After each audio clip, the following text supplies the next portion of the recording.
د خپلواکۍ ترلاسه کول یوازې د ازادۍ نه بلکې د یوه ملت د عزت او هویت ساتنه ده.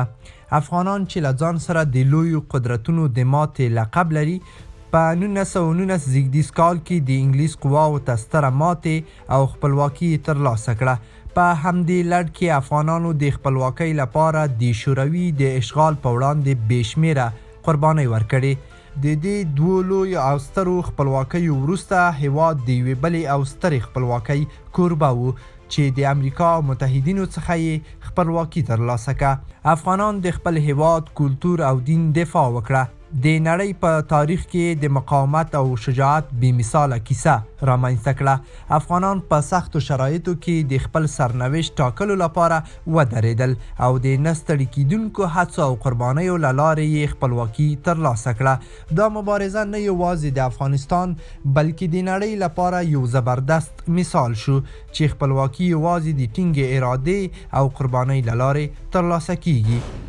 یه تانگاه خو که میبینیم شما این بیانگر شکست خود شوروی ها هست که به جا ماندن و پیروزی به هم مجاهدین هست که فعلا در بین ما شما نیست، شهید شدن و در جنگ کردن و این همه چیزایشون که میبینیم این از دستاورد همون مجاهدین است و این همون روزای سیاه به همون رهبرای سابق فهمیدی که مسائل برای شوروی مساعد کرد که بیایه در افغانستان و این شکست فهمید ترجمه کنن. این همون پاچه های مثال سابق ما فهمیدی مثال فهمیدی بابرک کارمل بود که دست با هم میدادن که ما برادرای شوروی را آوردیم، اما این را فکر نکردن که همین برادرای شوروی شما به چی نوع شکست میخوره، با چی شکست میخوره، با یک داس شکست خوردن، با یک شمشیر شکست خوردن، با یک تفنگ تانبور شکست خوردن. دا خو معلومه خبره وه چې د دومره لوی طاقت سره مقابله کول خو آسان کار هم نه و. نو مجاهدینو دومره شهیدان ورکړه چې په زرګونو شمېر نور حتی نه رسیږي. په هر فامیل کې اوس نن سبا 3 4 5 شهیدان داسې فامیلونه دي چې بالکل اکثره شهیدان شله 2 3 کسه پاتې دي. کور وران شهیدان خو د حد نه پلوته ډېر شهیدان شله. دا ملک چې بیا ازادي واخیستله د روسانو نه دا په زرګونو په لکونو شهیدان یې ورکړه. وروسته بیا د افغانستان ازادي واخیستله. مجاهدینو بې شمېره قربانۍ ورکړې. مجاهدینو چې هغه تکلیفونه مجاهدینو تیر کړي دي یعنې یو الله ته معلوم دي. خو ما مخکې ورته ویلې چې د دغو نترخانو سره به دوی دا بسته ورځ ګزاره کوله. نو دا هم یو تعامل دی، یو طاقت دی، یو الهي یو حکمت په دې کې و. کنه په تلخان بچي او دې د غره اوسېدنه چې که تلخان وخوري تږی کېږي.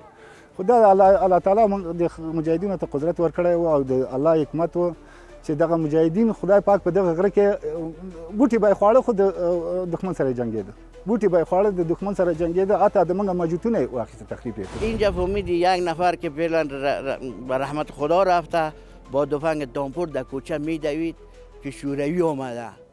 کاکا بالول نامش بود. گفتم کاکا بالول چی میکنی؟ گفت شوروی آمده میزنیم ما جهاد میکنیم. و حالی که من میبینم واقعا او فهمیدی قدرت داشتن، او فهمیدی وطن دوست بودن، و به خاطر خاک خود فکر میکردن، به خاطر ناموس خود فکر میکردن، به خاطر از این فکر نمیکردن که ما فهمیدی که جهاد چی رقم کنیم. نه، به همه چیز به خاطر وطن، به خاطر ناموس خود، به خاطر خاک خود فکر میکردن که با یک تفنگ دامپور را می جنگیدن و این ابرقدرت وقت تو شکست دادن. و فعلا هم که ابرقدرت دومش که فهمید آمریکا بود شکست خورد و حالا فهمید دست درازی میکنن بعضی وقتا بعضی چیزا، اما مجاهدین ما هنوز زنده است. اگر فهمیدی پدرایشان نیست، بچه هایشان مثل پدرایشان فهمیدی افتخار می آفرینند. یه همون بچه های همون قماندان ها هستند که فعلا فهمیدی باید این روزها را به افتخار بدانند که پدرای ما فهمیدی روزها را به ما افتخار آوردند.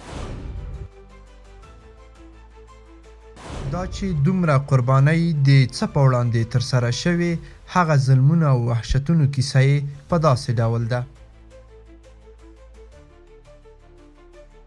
بانډو ته چې به کله راغله دوی به ټانکونه ورسره و، مخکې به سپیان و، شاته به پیاده و، هغې نه به یې شاته ټانکونه وو. بیا به دوی کله راغله هره ولسوالۍ ته چې به را داخلېدل، نو هلته به داخل د کورو ته چې ننوتل یا به کلو ته ننوتل، هلته به یو قتل عام شروع کوه. خلک به یې وشتل، حتی غوایي یې وشتل. کله چې به چېرته بیا جنګ وشو، هغه ځای کې خو به یې بیخي ډېر خلک وژل، او څوک چې به یې ونول هغه به د ځان سره بیول. بالاخره 4 ورځې 3 ورځې 5 ورځې به هغه ولسوالۍ واخیستله، تقصیر به یې کړل، او هغه ولسوالۍ کې به یې د دوی بودوبا شو. کله به بیا د هغې خوا نه ورته جنګونه شروع شله، بیا دوی سره چې به مقابله وشله، ډېر هغه روسان چې به مردار شله، بیا به بېرته 4 ورځې 3 ورځې بېرته راووتل. نو هره ولسوالۍ په دغه رقم باندې به وځپله، کورونه به یې ورته وران کړه، خلک به یې پکې شهیدان کړه. نو ډېر ظلم یې وکړه، د حد نه پر هسې ظلم یې وکړه چې هغه تاریخ هېرولی نشي. این ظلمایی که شوروی‌ها بر مردم چی کردن، خانه به خانه تلاشی می رفتن، نه که کدام نماینده یا عسکر یا یک ترجمان با خود ببرند، نه به هیچ وجه. این ظلما را من دید، به یاد خودم هم میاد، فهمیدی که من از باغ می آمدم، 6 نفر شوروی‌ها که در تانک آمدن که اونجا می آمدن پشت در خانه ما، فهمیدی داخل شدن.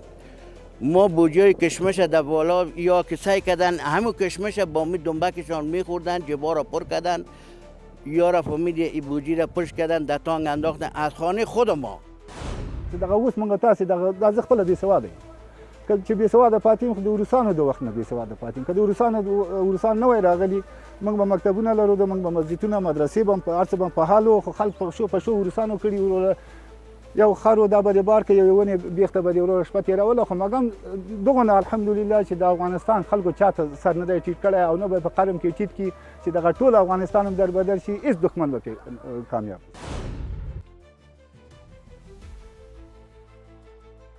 د دې جهادي مسیر په درشل کې هغه لاسته راوړنې او خپلواکۍ چې ترلاسه شوي ځوانانو ته څه پیغام لري؟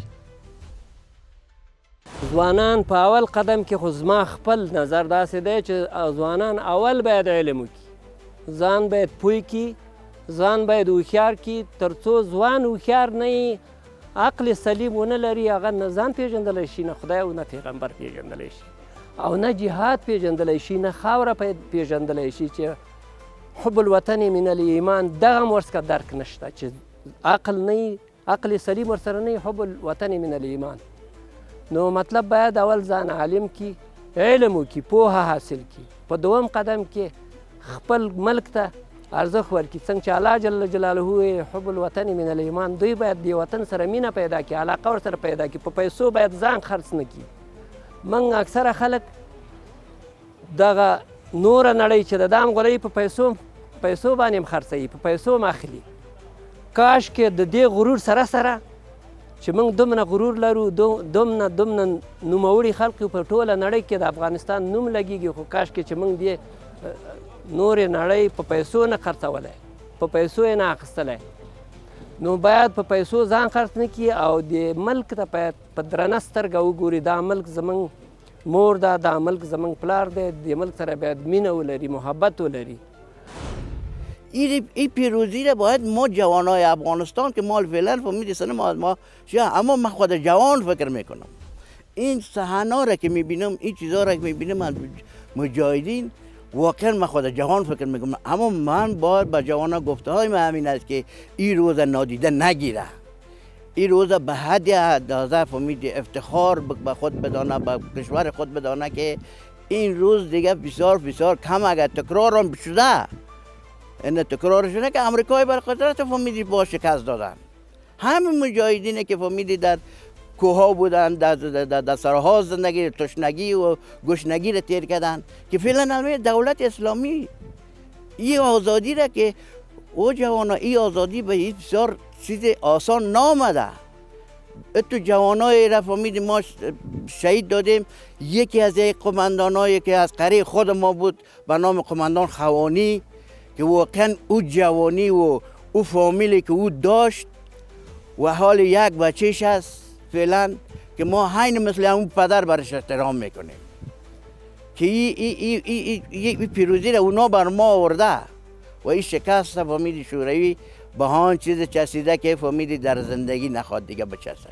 ځوانانو ته دا پیام لرم چې ځوانان باید اتفاق، اتحاد، ورورولي دغه تیر هغه نه باید دوی درس واخلي چې دغه موږ غوندې خلک بې سواده پاتې شو. که موږ سواد لرو دی یا موږ په ارامۍ کې زندګي کړې وه خو اقلا سواد خو به هم زده کړی و، خپل هغه خو به هم کاوه. دوی ته اوس داسې وایم چې اوس ټوله زمینه ورته مساعد ده. اوس باید مدرسه ووایي، اوس مکتب ووایي، اوس ځانونه ورسوي او اتفاق مهمه سرمایه د یو مملکت اتفاق. باید په اتفاق ورورولي او دا ونه وایي چې ته افغان یو زه پارسیوان یم او زه ته ازبک یې زه هزاره یم. دا ټول د یو کور خلک یو، د یو کور خلک یاستو، یو ته بله لاس سره ورکړو او د افغانستان بېرته راجوړ کړو.